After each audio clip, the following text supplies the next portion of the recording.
Hai DJPB, selamat pagi. Dengan Lala bisa dibantu? Mau tanya soal perbendaharaan? Ke Hai saja. Kamu bisa tanya melalui telepon, email dan chat, media sosial Twitter, Facebook, dan juga Instagram. Hai, hadir untuk Anda.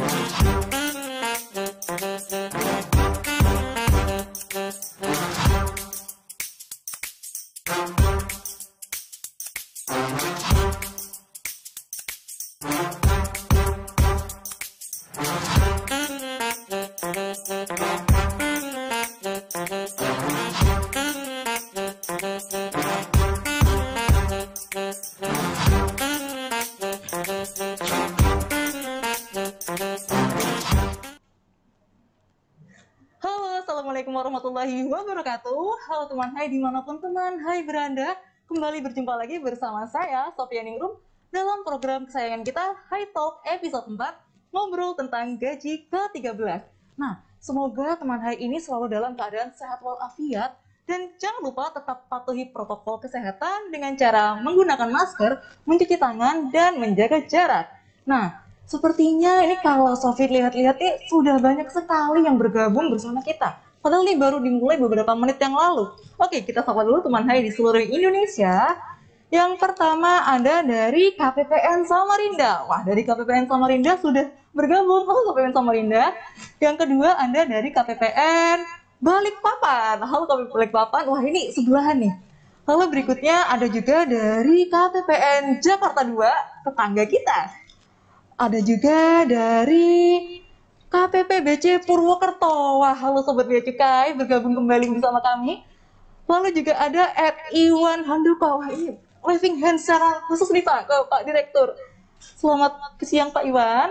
Lalu juga ada telah bergabung bersama kita KPPN Jember, KPU Madiun, KPPN Manokwari, lalu juga ada KPPN Bandung 1. Kemudian juga ada KPPN Malang, Kanwil KPP Sulteng, BB PLK Bandung, KPPN Raha Sulawesi Timur. Wah, ini banyak sekali ya. Ini sepertinya kalau saya sebutkan semua ini sampai sore nih. Oh iya, ini juga ada yang baru bergabung, Kantor Pertanahan Bekasi. Wah, ini ada Satker nih Pak. Ada Satker baru bergabung juga. Lalu juga ada Bea Cukai Purwakarta. Halo Sobat Bea Cukai. Nah, ini kita baru berapa menit mulai Pak, tapi viewers kita sudah banyak sekali. Ini membuktikan kalau fans Pak Darso ini emang tersebar ya Pak di seluruh Indonesia. Ini mungkin Pak Darso bisa menyapa dulu Pak. Halo teman-teman Hai. Halo teman-teman Hai, selamat siang. Assalamualaikum warahmatullahi wabarakatuh. Waalaikumsalam warahmatullahi wabarakatuh. Wah, disapa langsung oleh Bapak Direktur kita. Nah, ngobrolin tentang gaji ke-13, kali ini Hai Talk spesial menghadirkan sosok yang sangat expert di bidangnya. Kita tidak salah memilih narasumber karena ini merupakan narasumber yang sangat luar biasa pada siang hari ini. Beliau adalah Bapak Sudarso, Direktur Pelaksanaan Anggaran. Selamat siang Bapak. Selamat siang Mbak Sofi. Sehat Bapak? Alhamdulillah. Gimana Mbak Sofi? Oh, saya alhamdulillah sehat Pak. Selalu sehat dan selalu semangat untuk menyapa Bapak dan teman Hai di seluruh Indonesia. Ya. Nah, kita langsung aja ya Pak ya. Siang-siang gini paling enak bahas yang seger-seger ya Pak ya. Apa itu? Gaji ke-13. Sebuah angin segar untuk teman Hai dimanapun mereka berada. Mau dari yang muda sampai yang pensiun, segar selalu ya Pak. Nah, karena viewers kita tidak hanya dari KPPN saja Pak, ada Satker, ada juga masyarakat umum. Mungkin bisa diceritakan sedikit Pak, sebenarnya gaji ke-13 itu apa sih Pak? Iya, makasih Mbak Sofi. Gaji ke-13 itu diberikannya bukan hanya tahun ini atau tahun lalu, namun udah beberapa puluh tahun sebelumnya, di mana sejarahnya adalah gaji ke-13 pemerintah itu ingin memberikan bantuan kepada ASN TNI Polri untuk membiayai anak sekolahnya dalam rangka masuk sekolah gitu. Oleh karena itu pencairan dari kas negara atau yang Pemda itu dari kas daerah dilakukan sebelum masa tahun ajaran baru.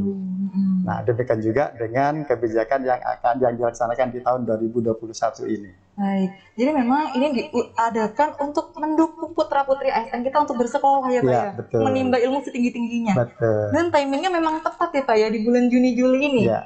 Benar, oke lanjut kalau begitu Pak. Terkait dengan maksud dan tujuan atau urgensi adanya gaji ke-13 pada tahun pandemi ini Pak, itu seperti apa Pak? Ya, di 2020, khususnya di 2021 ini, seperti yang kita ketahui bersama bahwa terjadi pandemi COVID dan Iya, sampai dengan saat ini juga masih terjadi, Benar. di mana kondisi pandemi COVID ini berpengaruh sangat signifikan ke aspek sosial, ke aspek ekonomi, dan juga ke aspek fiskal. Iya. Aspek sosial ekonomi, katakanlah pertumbuhan ekonomi kita langsung mengalami kontraksi, lapangan-lapangan pekerjaan banyak yang ditutup, banyak saudara-saudara kita yang tidak Terimbas. bisa menerima penghasilan, Iya, gitu kan. betul. Demikian juga impact kepada fiskal, penerimaan negara itu menjadi sangat signifikan, terpukul, Iya. mengalami shortfall yang sangat tinggi. Namun di lain pihak, pemerintah itu harus menambah anggaran-anggaran program untuk penanganan pandemi COVID, Iya. terutama bagaimana juga memberikan bantuan kepada berupa program perlindungan sosial, dan termasuk juga adalah kebijakan-kebijakan ikutannya, dalam hal ini diantaranya yaitu berupa gaji ke-13. Jadi di 2021 ini gaji 13 pada prinsipnya itu merupakan wujud penghargaan pemerintah kepada aparatur negara, TNI, Polri yang telah melaksanakan tugasnya, diantaranya itu dalam rangka penanganan pandemi COVID, pemulihan ekonomi nasional gitu kan. Tentunya karena situasi pandemi dan kondisi fiskal itu terpengaruh, maka kebijakannya juga memperhatikan kemampuan keuangan negara.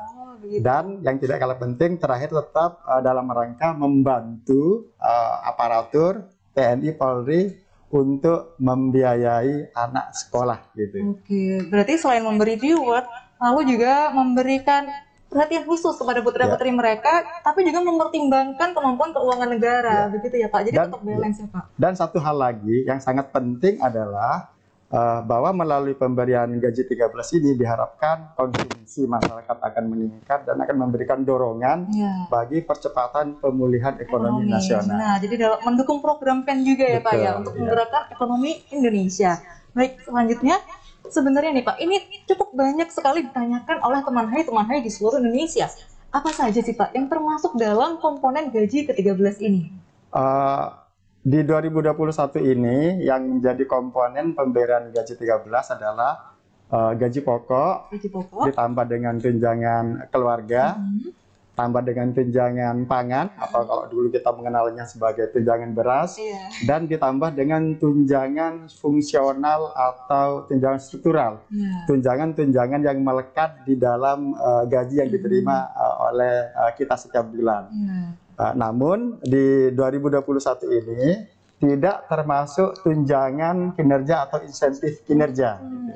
Jadi emang dikecualikan ya Pak ya? Karena tadi tetap mempertimbangkan kemampuan keuangan negara. Baik, selanjutnya Pak, siapa saja yang berhak menerima gaji ke-13 ini Pak? Yang menerima gaji 13 di tahun 2021 ini pertama aparatur negara, baik pemerintah pusat maupun pemerintah daerah, di kementerian lembaga, di Pemda, di lembaga pemerintah non kementerian, TNI, anggota Polri, dan para pensiunan. Dan beberapa PPNPN atau pegawai pemerintah non PNS yang memenuhi kriteria untuk diberikan gaji 13 ini. Baik, jadi memang sudah ada segmentasinya ya Pak ya, untuk ASN, pensiunan, dan untuk lain-lain. Nah, boleh cerita sedikit nih Pak, karena saya terus terang merasa pengen tahu Pak, sebenarnya berapa sih Pak yang dialokasikan oleh dana APBN untuk pembayaran gaji ke-13 ini Pak? Di 2021 ini pemerintah pusat maupun daerah memperkirakan kebutuhan anggaran untuk pembayaran gaji 13 itu sekitar 30,02 sampai 05 triliun.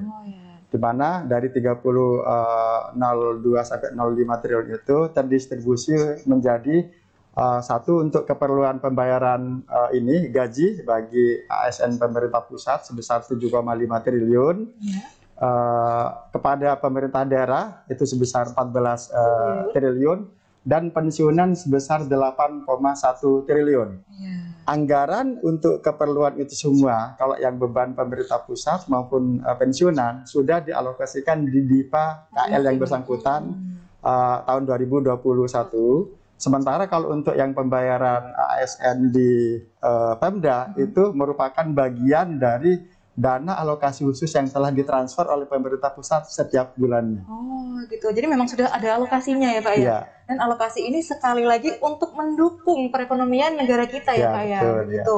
Baik Pak, nah ngomong-ngomong nih Pak, gaji ke-13 itu kan baru dapat diajukan hari Rabu yang lalu ya Pak ya? Ya. Yaitu pada tanggal 2 Juni. Lalu kiranya sampai dengan siang hari ini Pak, tanggal 7 Juni 2021 sudah berapa sih Pak realisasi Ya. gaji ke-13 ini? Ini realisasinya terdapat progres yang sangat berarti terjadi kenaikan, di mana kalau sampai dengan Jumat lalu realisasinya itu baru sebesar 2,5 triliun untuk aparatur pemerintah pusat TNI Polri. Namun hari ini sampai dengan pagi ini sudah menjadi 4,5 triliun. Naiknya Jadi drastis ya Pak ya? cukup signifikan kenaikannya dalam satu hari ini. Sementara kalau untuk yang pembayaran pensiun itu sudah cair tanggal 2 lalu dari kas negara dan selanjutnya oleh PT Taspen dan PT Asabri ditransfer ke rekening masing-masing penerima pensiunan pada tanggal 3. Seluruhnya sudah dicairkan dari APBN sebesar 8,7 triliun. Jadi ini perlu dicatat nih teman, hai seluruhnya sudah dicairkan untuk pensiun ini, luar biasa sekali. Dan ini poin menarik Pak, karena ternyata dari 1,5% kemudian menjadi 40% pada per Jumat lalu itu menunjukkan semangat teman hai dalam menjemput gaji ke-13 ini cukup besar ya Pak ya? Betul. Cukup besar. Ini saya melihat bahwa teman hai ini semangat untuk menggerakkan ekonomi kita ya Pak, agar lebih baik lagi. Lanjut Pak. Nah, waktu lagi ngebahas realisasi ini memang pas banget nih Pak. Grup keluarga saya ini ramai sekali tentang gaji ke-13 kapan sih? Gaji ke-13 kapan? Nah, biasa pensiunan ya Pak ya? Apakah benar ya Pak ya pensiunan ini sudah dibayarkan melalui PT Taspen atau PT Asabri itu Pak? Ya. Dari kas negara cair tanggal 2 Juni lalu. Selanjutnya tanggal 3 PT Taspen maupun PT Asabri itu akan mendistribusikan ke bank di mana para pensiunan memiliki rekening. Nah, mulai tanggal 3 harusnya sudah diterima. Kalau misalkan langsung masuk ke rekening, maka akan ada notifikasi katakanlah dari perbankan mengenai bahwa ada transaksi kredit ke rekening yang bersangkutan. Namun bagi Bapak Ibu pensiunan yang memilih untuk melakukan pengambilan secara tunai, maka mulai tanggal 3 sudah bisa ngambil ke kantor bayar di mana para pensiunan biasa mengambil uang pensiunnya. Baik, jadi memang sudah ada ya Pak ya. Ya. Lanjut nih Pak ke pertanyaan berikutnya, nih sedikit lebih teknis Pak. Bagaimana dengan pembayaran gaji ke-13 untuk pegawai-pegawai kita yang sudah berpulang ke rahmatullah nih Pak, atau sudah meninggal dunia pada bulan Mei itu Pak? Ya. Menurut TP 63, gaji 13 itu diberikan berdasarkan gaji bulan Juni. Jadi kalau kita terima gaji bulan Juni, maka kita akan terima gaji 13 sesuai dengan kondisi itu. Berarti sebagai PNS, anggota TNI, Polri gitu ya.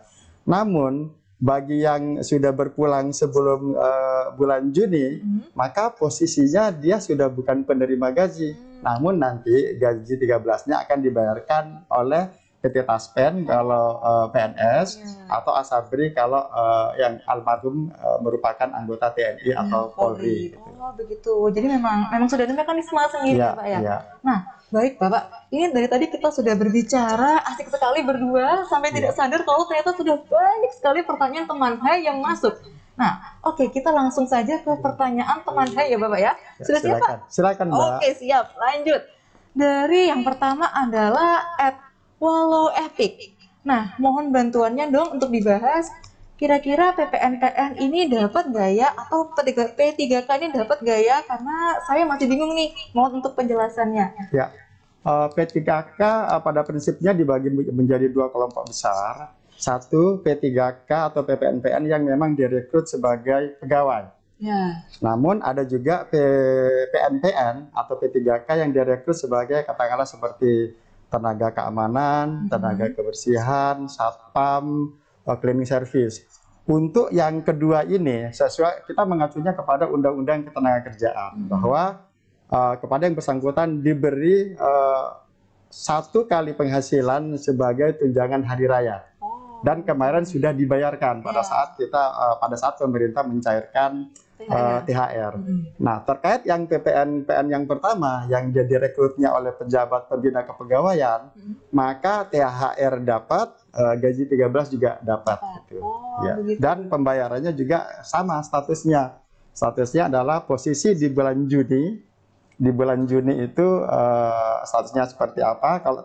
Kalau yang bersangkutan menerima gaji di bulan Juni, maka pada bulan Juni juga di tahun ini juga menerima gaji ke-13. Baik. Ya. Jadi memang teman Hai jangan perlu khawatir lagi. Lalu pertanyaan berikutnya nih dari @94. Ini jadi memang nama-nama Instagram zaman sekarang tuh memang agak unik ya Pak ya. Ada yang namanya ada yang namanya lalala. Jadi memang ya saya juga tidak mengerti lah Pak. Milenial sekarang kenapa namanya seperti itu. Oke, lanjut saja. Ini pertanyaan dari 94 sama seperti pertanyaan dari Dido Sutrisna. Nah, kira-kira bisa diceritakan Pak, kenapa sih di gaji ke-13 ini tunjangan kinerja masuk dalam komponen yang tidak dibayarkan? Wah, ini jawabnya harus pakai juga ini. Seperti yang kami sampaikan tadi, Mbak Sofi, rekan teman Hai seluruh dimanapun Anda berada, bahwa gaji ke-13 di 2021 ini diberikan tentunya dengan mempertimbangkan kondisi keuangan negara. Seperti yang kita ketahui bersama, dengan adanya pandemi COVID, penerimaan negara itu sangat terpukul secara signifikan, sehingga tentunya pada saat pemerintah mengambil kebijakan pembayaran gaji 13, harus mempertimbangkan bahwa ada beberapa program lain yang harus diberikan tambahan anggaran prioritas gitu. Oleh karena itu, dengan mempertimbangkan kemampuan keuangan negara, maka di 2021 ini gaji 13 tidak memasukkan tunjangan kinerja atau insentif kinerja sebagai komponennya. Benar. Jadi memang ada pertimbangan khusus yang sangat matang ya mengapa hal ini tidak dibayarkan. Jadi teman-teman mohon bersabar karena ini semata-mata juga untuk kebaikan kita bersama ya Pak ya. Gitu. Oke, lanjut. Nah, ini dari Istianah Nana. Mau cairin gaji ke-13 tapi masih galau dengan RPD bulanan nih Pak. Karena RPD dibikinnya kan bulan Juli. Nah, ternyata gaji ke-13 ini cairnya di bulan Juni.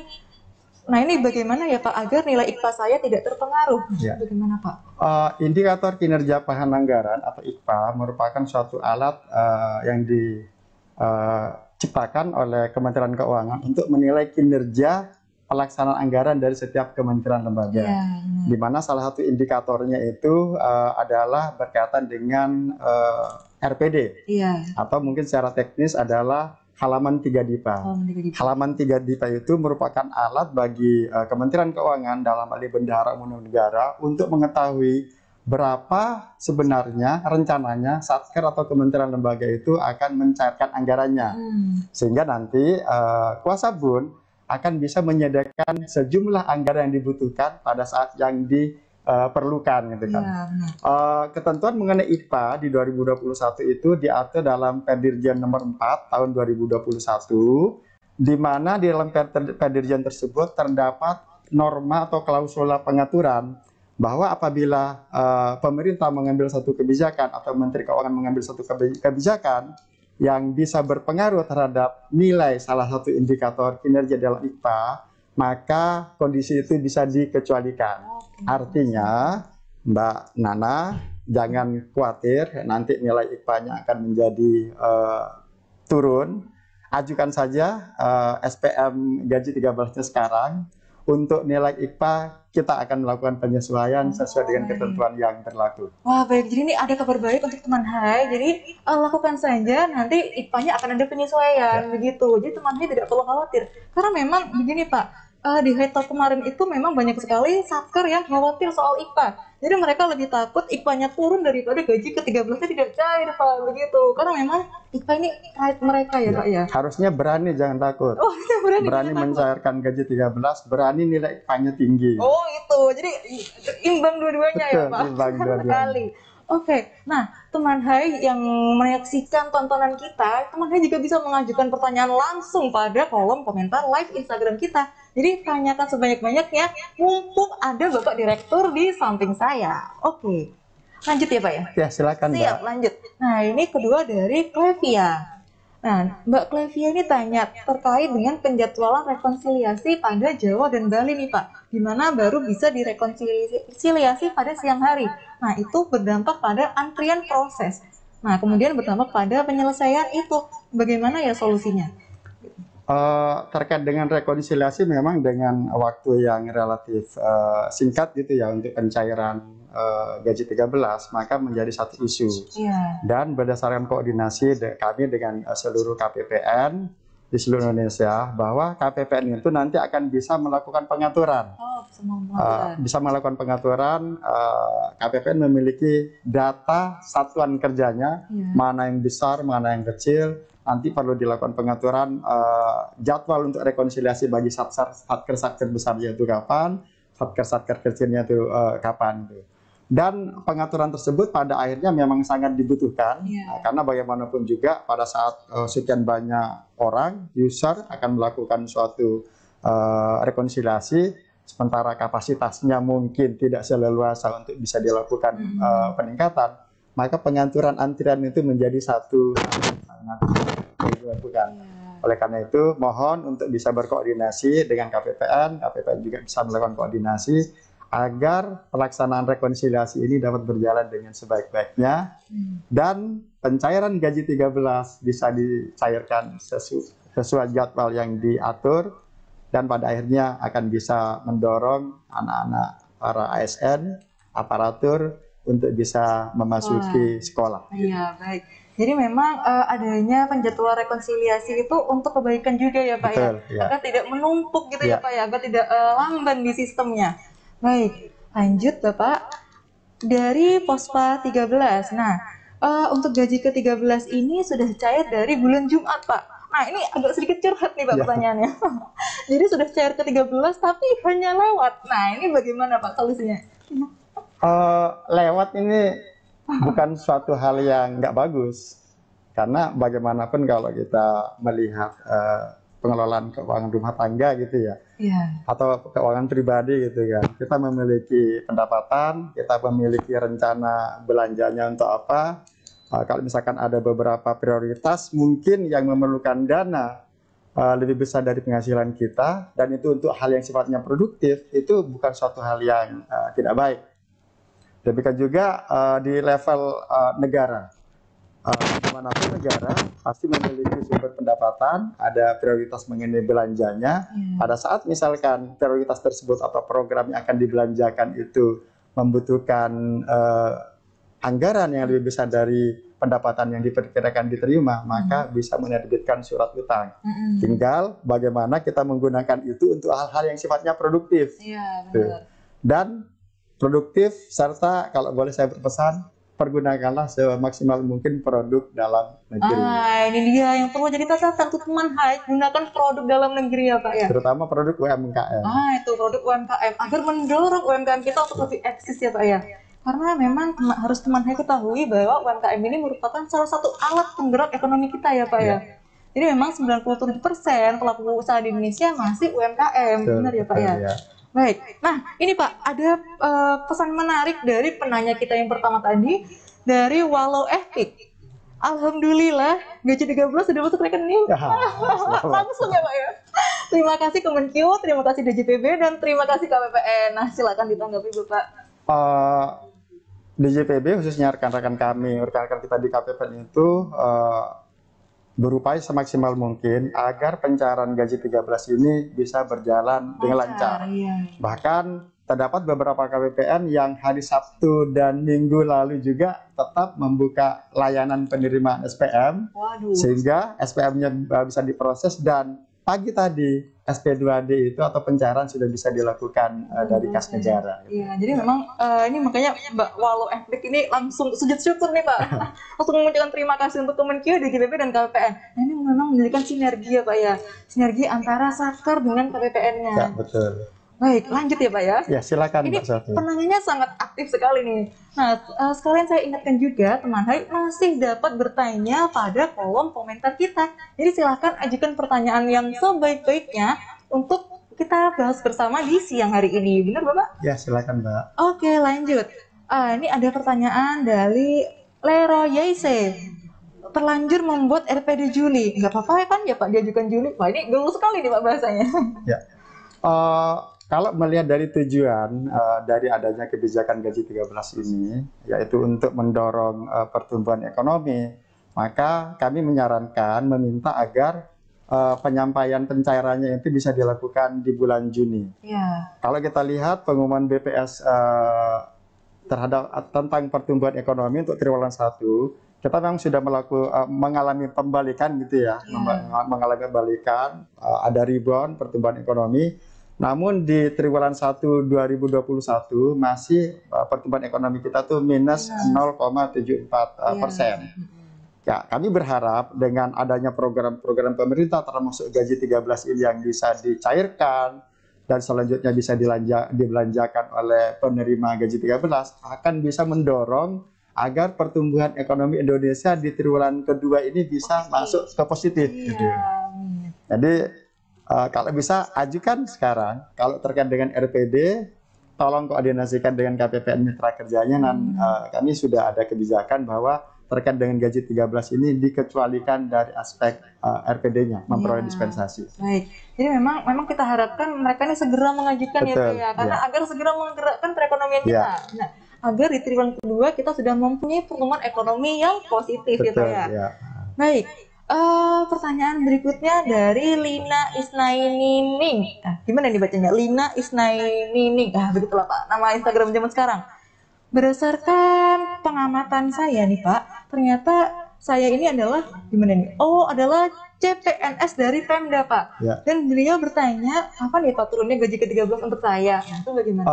Gaji 13 untuk Pemda, rujukan peraturannya tetap sama, yaitu PP 63.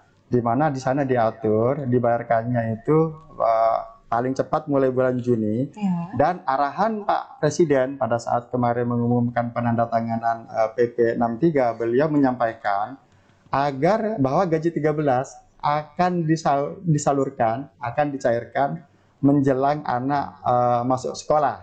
Dan tahun ajaran tahun ini dimulai di pertengahan bulan Juli.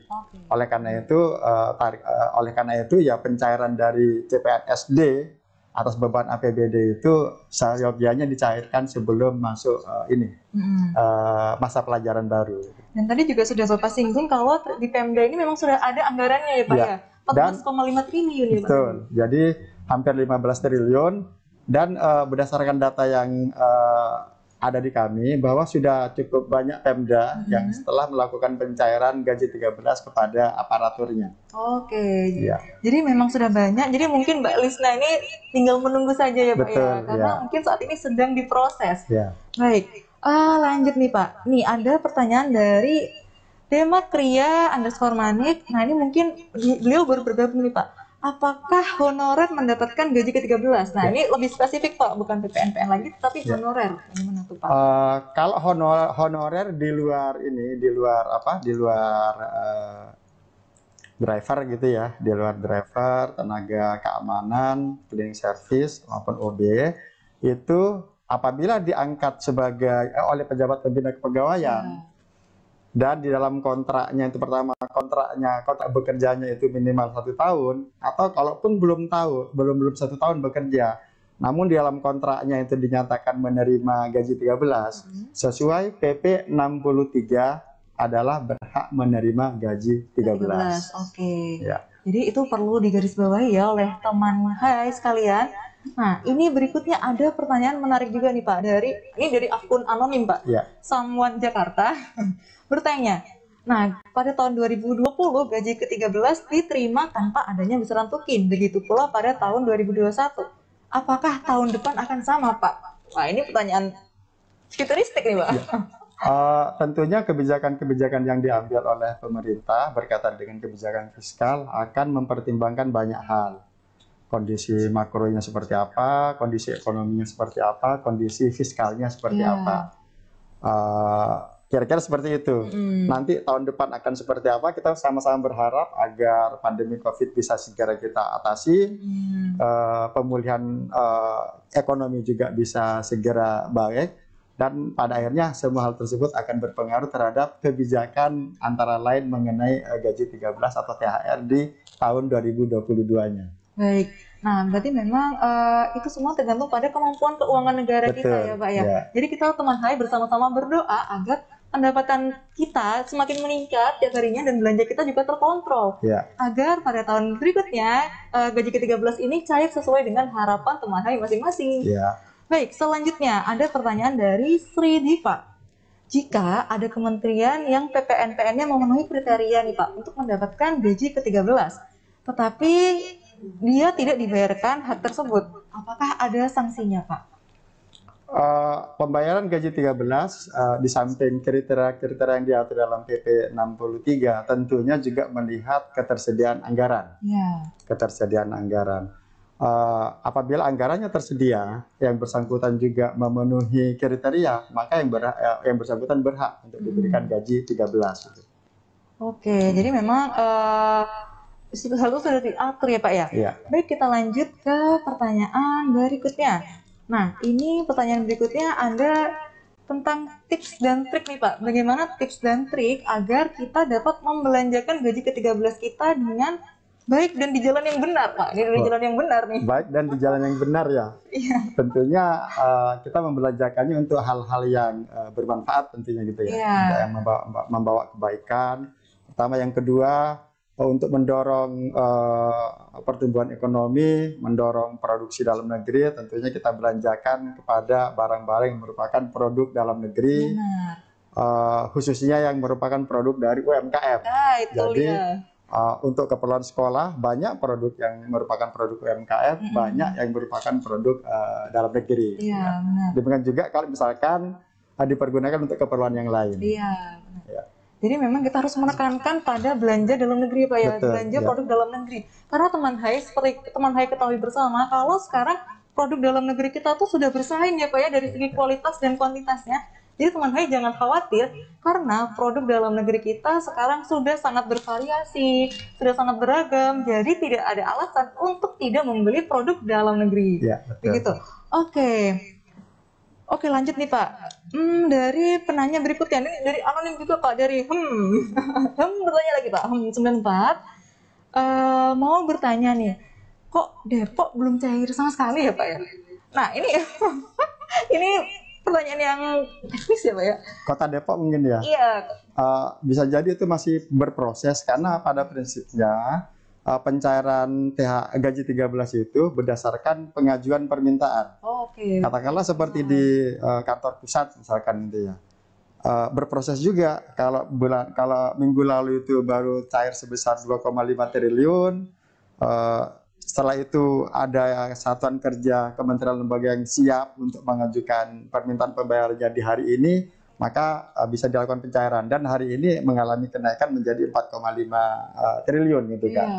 Nah, bisa jadi yang Depok itu ada proses gitu kan, dari organisasi perangkat daerahnya, pengajuannya kepada DPP KAD-nya, nah setelah itu baru dilakukan pencairan gitu. Oke, jadi tidak perlu khawatir ya Pak Tidak ya? perlu khawatir. Tidak perlu khawatir, karena memang saat ini sedang diproses ya Pak ya, begitu. Jadi tidak perlu khawatir teman Hai. Oke, lanjut ke pertanyaan berikutnya. Wah, ini sedikit menyentil IPA lagi nih Pak. Ngomongin gaji ke-13 nih, saya jadi teringat bagaimana boleh nggak sih Pak untuk menunda pembayaran gaji ke-13 dulu untuk dibayarkan bulan Juli dengan alasan menjaga nilai IPA. Lagi-lagi IPA nih Pak. Seperti yang saya jelaskan tadi, bahwa peraturan Dirjen Perbendaharaan mengatur mengenai petunjuk teknis penilaian IPA. Di sana salah satu pengaturannya adalah bahwa apabila terdapat kebijakan pemerintah atau kebijakan Kementerian Keuangan yang berakibat kepada atau berpengaruh kepada nilai dari masing-masing indikator di IPA, maka bisa dilakukan pengecualian. Dan terkait dengan kebijakan pembayaran gaji ke-13 ini yang dibayarkan di bulan Juni, itu termasuk ke dalam ranah pengecualian. Jadi jangan khawatir, ajukan sekarang, segera dibelanjakan untuk produk dalam negeri, untuk UMKM, untuk keperluan anak-anak sekolah. Oke, jadi itu ya kunci yang selalu ditekankan oleh Pak Darso ini adalah belanjakan dan gunakan produk dalam negeri ya Pak ya. Jadi memang se-powerful itu produk dalam negeri dalam menggunakan perekonomian kita. Ya. Oke, lanjut Pak ke pertanyaan berikutnya. Wah, ini sepertinya pertanyaan yang sangat kepo nih Pak, sangat ingin tahu. Dari Fitriani Hadi. Alhamdulillah sakar kami sudah cair. Nah, bagaimana dengan sakar Bapak? Nah, ini gimana nih Pak? Oh, ini kepo banget ya Pak ya? Kalau satker kita sama di satker yang sama ya. Mbak Sofi kayaknya udah terima kan ya? Itu rahasia umum ya Pak ya? Rahasia lah itu. Oke, lanjut ke pertanyaan berikutnya nih Pak. Nah, ini ternyata memang banyak sekali ya Pak pertanyaan yang masuk ke kita. Salah satunya adalah dari pegawai PBPNS. Pertanyaan selanjutnya, bagaimana mekanisme untuk pegawai tertentu, misalnya pegawai PBPNS TVRI ya, yang pembayaran gaji Juninya baru dibayar pada bulan Juli, sedangkan dasar pembayaran gaji ke-13 adalah bulan Juni. Nah, ini mohon solusinya Bapak.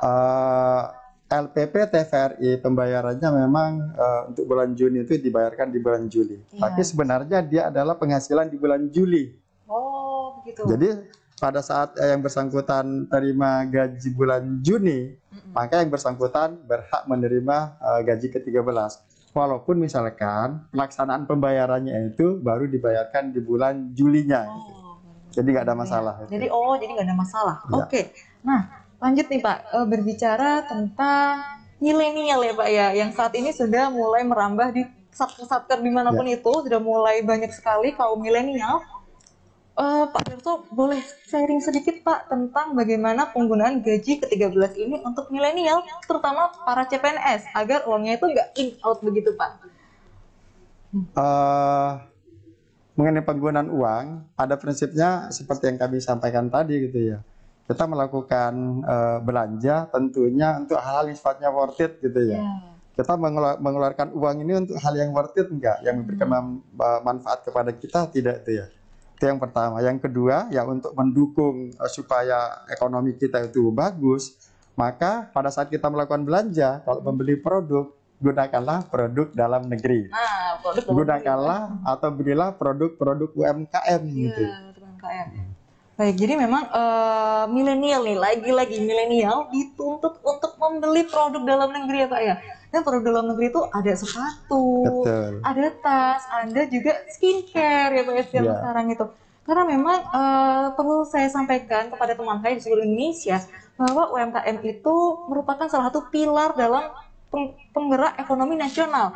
Dan itu termasuk dalam prioritas dalam pemulihan ekonomi nasional, benar ya Pak ya?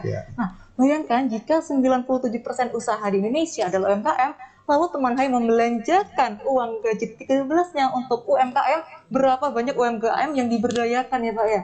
Dan itu efeknya efek domino ya Pak ya? Betul, ya. Akan membangkitkan ekonomi kita. Oke, lanjut nih Pak. Wah, ini ada salam lagi nih untuk Pak Darso dari @Om_Erlan. Alhamdulillah, sekerja sudah cair. Terima kasih juga untuk dispensasi IKPA-nya. Wah, luar biasa nih Pak, langsung diapresiasi. Ya, makasih Om Erlan. Ya, makasih Om Erlan. Wah, diucapin langsung oleh Pak Direktur kita. Suatu kehormatan untuk Om Erlan ini. Oke, lanjut nih Pak. Lanjut pada pertanyaan berikutnya. Ini banyak sekali pertanyaan. Ini sepertinya memang teman Hai ini bisa dilihat dari segi pertanyaannya ini. Yang pertama, khawatir IKPA-nya turun ya Pak ya. Lalu khawatir gaji 13-nya tidak dibayarkan. Lalu yang berikutnya adalah khawatir bagaimana cara mengelola uangnya agar berguna dan berdampak positif bagi perekonomian kita. Oke Bapak, ini ternyata, kita sudah masuk ke dalam pertanyaan pamungkas Pak. Ya. Pertanyaan terakhir, kira-kira nih Pak, apa pesan Pak Darso untuk teman Hai di seluruh Indonesia yang secara live menyaksikan acara ini terkait dengan pelaksanaan anggaran Pak?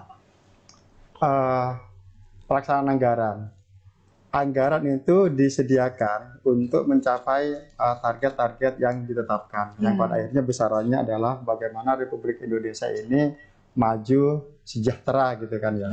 Nah oleh karena itu penggunaan anggaran pertama ya harus efisien. Efisien. ada value for money, ada belanja yang bukan hanya sekedar belanja, namun kita bisa memperoleh barang atau jasa dengan harga yang wajar, dengan kualitas yang optimal, gitu kan. benar. Itu yang pertama. Yang kedua, bahwa setiap belanja anggaran yang dikeluarkan harus dipastikan menghasilkan output yang ditargetkan. Ini dia. Efektivitas di situ menjadi sangat penting, gitu kan. Dan yang ketiga diantaranya adalah bahwa anggaran yang kita kelola itu adalah uang rakyat. Iya, benar.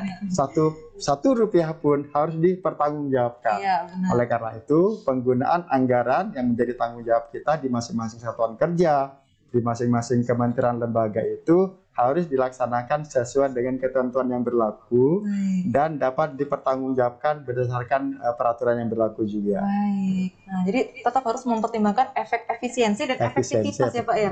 Nah, ini ada yang menarik nih Pak dari pengamat ekonomi kita. Ini sudah ikut komen juga dari Kim Veldstrom. Dalam kacamata makro, wah ini udah berat nih Pak, kacamata makro, kacamata ekonomi makro. Kalau spending gaji ke-13 yang besar, maka sangat bisa untuk menggerakkan ekonomi rakyat di tengah lesunya ekonomi. Nah, ini bagaimana tanggapan Pak Darso?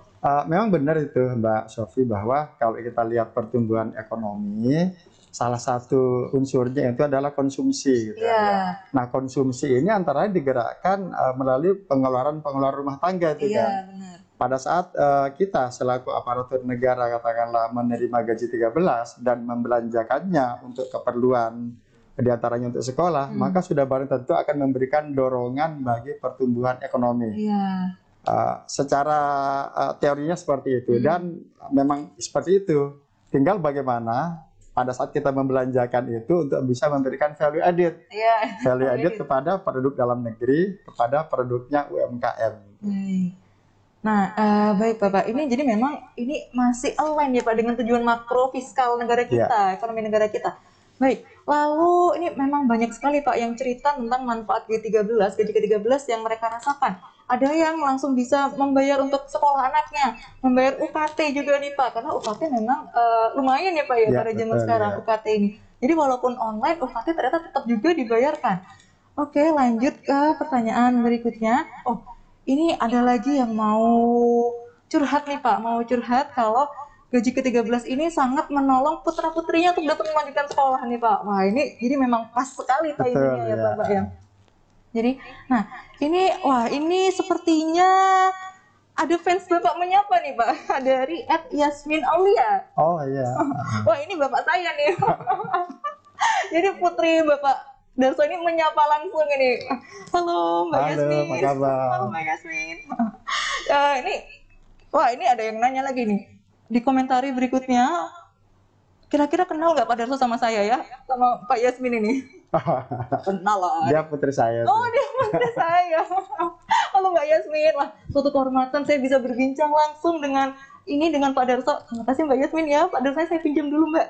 Oke, lanjut nih. Di pertanyaan berikutnya, ini masih unik sekali Pak. Ya, silakan Mbak. Dan memang pertanyaannya ini rata-rata seputar Ahmadiyah Iqbal gitu. Baik,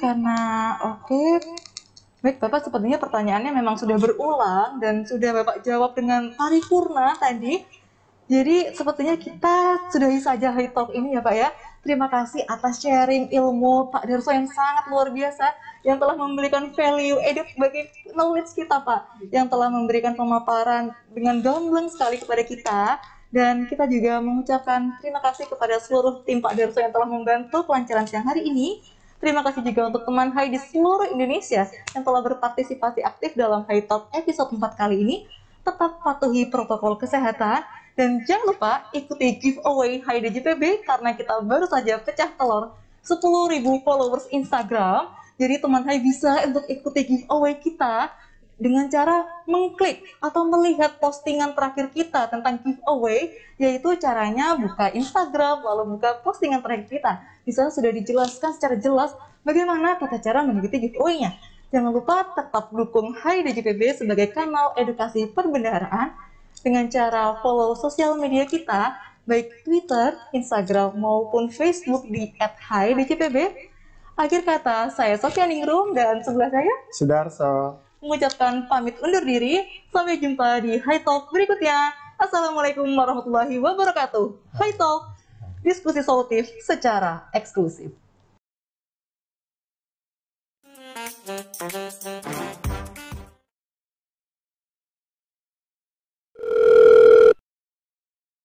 Hai DJPB, selamat pagi. Dengan Lala bisa dibantu?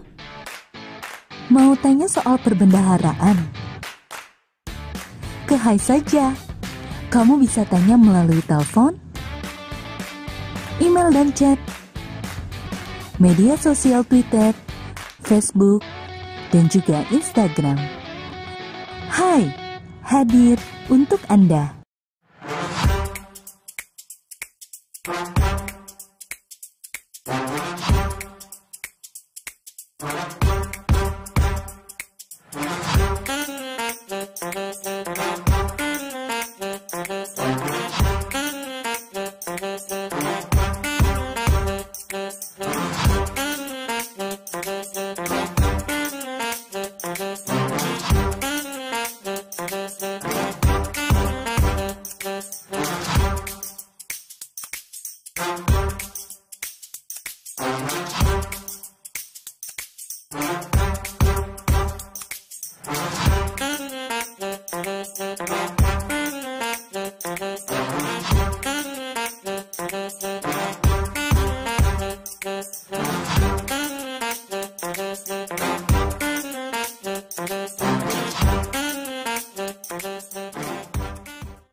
Hai DJPB, selamat pagi. Dengan Lala bisa dibantu?